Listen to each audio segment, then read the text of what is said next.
அனைவருக்கும் வணக்கம்.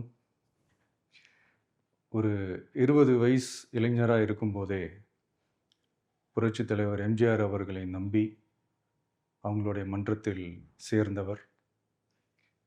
அந்த சின்ன வயசுலயே எம்எல்ஏ என்ற ஒரு பெரிய பொறுப்பை ஏற்றவர். அதுக்கப்புறம் அவருடைய அந்த பயணத்தில, அந்த இயக்கத்தின் இருபெரும் தலைவர்களுக்கு ஒரு பெரிய நம்பிக்கைக்குரியவராக அரசியல் களத்தில் இருந்தவர். இப்படி 50 வருஷமா ஒரே இயக்கத்தில் இருந்த அண்ணன் செங்கோட்டையன் அவர்கள், இன்னைக்கு அவங்களுடைய அரசியல் அனுபவமும், அவங்களுடைய அந்த அரசியல் களப்பணியும் நம்மளுடைய தமிழக வெற்றிக் கழகத்திற்கு ஒரு பெரிய உறுதுணையாக இருக்கும் என்ற நம்பிக்கையுடன், இன்னைக்கு அவங்களுக்கும், அவங்களோட இணைந்து பணியாற்ற நம்மளோடு கைகோர்க்கும் அனைவருக்கும் மக்கள் பணியாற்ற வரவேற்கிறேன். நல்லதே நடக்கும், நல்லதே நடக்கும், நல்லது மட்டுமே நடக்கும். வெற்றி நிச்சயம்.